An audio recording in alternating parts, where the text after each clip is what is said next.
एक परिवार के 4-5 सदस्य हैं, जिनमें से 3 को ये ज्ञान समझ में आ गया।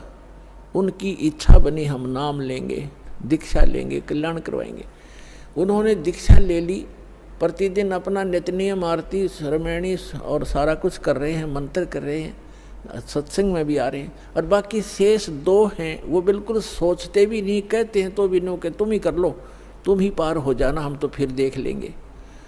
अब फिर क्या देख लेंगे? गधा बने पाछा तो कुम्हार देखेगा, आप क्या देखोगे? कड़म मारेगा लठ, 2.5 मन का बोरा होगा कमर के ऊपर, फिर देख लेंगे।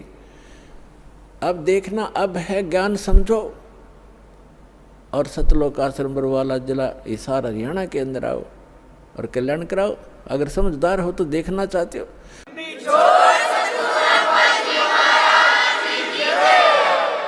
अब वो क्यों नहीं आते? जैसे कल का सत्संग जो था सुबह का, उसमें ये था कि 2 प्रकार से मानव शरीर प्राप्त होता है।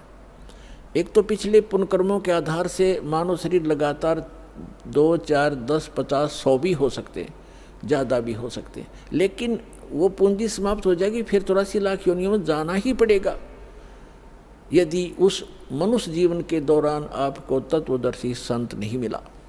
2 प्रकार से मानव शरीर प्राप्त होता है।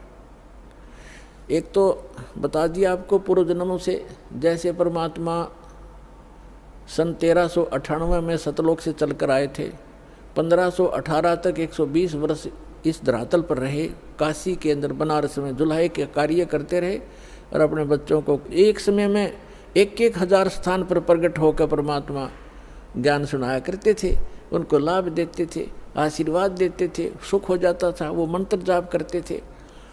64 लाख शेष हो गए थे उस दानक के, दुलाए के, एक गरीब झोंपड़ी में बैठे व्यक्ति के 64 लाख शेष। इतना सुख दिया था परमात्मा ने। तो उस समय आपको चार्ज कर गया भगवान, कबीर भगवान, और उससे आपके मनुष्य जीवन होते हुए आ रहे 64 लाख शेष थे उस टाइम। 64 लाख। ना कोई मीडिया था, ना कोई माइक स्पीकर था। वो परमात्मा असंख्य रूप बना सकता है। तो जिस कारण से उसने आप सभी को चार्ज किया, आपके मनुष्य जीवन होते हुए आ रहे हैं और आप पूजाएं भले ही दूसरी करते रहे, लेकिन पूर्व जन्म की बैटरी चार्ज थी आपकी, आपसे आपको सुख मिलते रहे। फिर भी कोई दुख कर्म का आता है तो आप इधर उधर भागते रहे, कोई मंदिर में, कोई गुरुद्वारों में, कोई पहाड़ों पर, कोई गुफाओं में, या किसी संतों की खोज करते रहे। उससे लाभ कुछ नहीं होना था आपको। और दूसरी प्रकार के जो व्यक्ति हैं, आपको बताया कि जैसे एक तो 84 लाख सभी प्राणियों के शरीरों में से गुजर के निकल के एक मानव शरीर टर्न वाइज मिलता ही मिलता है, स्त्री या पुरुष का। तो जो ऐसे 84 लाख योनियों से निकल कर आए हैं, वो काल के पक्के हैं, वो काल की फर्द में चढ़ गए, वो काल की रजिस्ट्री में है। अब वो भक्ति नहीं कर सकते। एक परिवार में 3 नाम ले चुके हैं, सत भक्ति कर रहे हैं, उनको समझा रहे, वो कह ठीक ठीक तुम कर लो।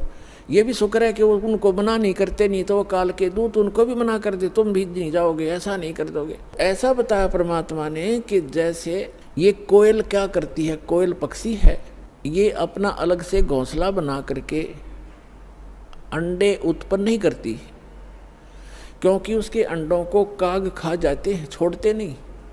इसलिए वो एक चतुरता, ऐसा फार्मूला अपना रखा उसने, जैसे मादा कौवी ने अंडे उत्पन्न किए घोंसले में, और वो जाती है चुग्गा चरने इधर उधर, वो देख लेती है कि चलेगी काफ़ी दूर, तो उसके घोंसले में अपने अंडे उत्पन्न कर देती है।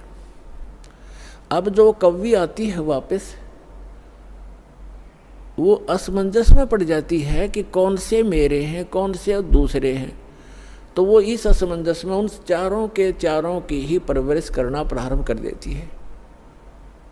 और जब वो बच्चे उत्पन्न होते हैं तो एक जैसा कलर होता है, कोई पहचान नहीं होती उनकी, बिल्कुल सेम टू सेम रहते।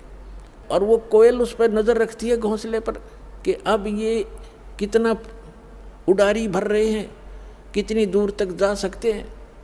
तो तब वो दूसरे दूर पेड़ पर बैठ के अपनी बोली बोलती है, कुहू कुहू की आवाज़ लगाती है।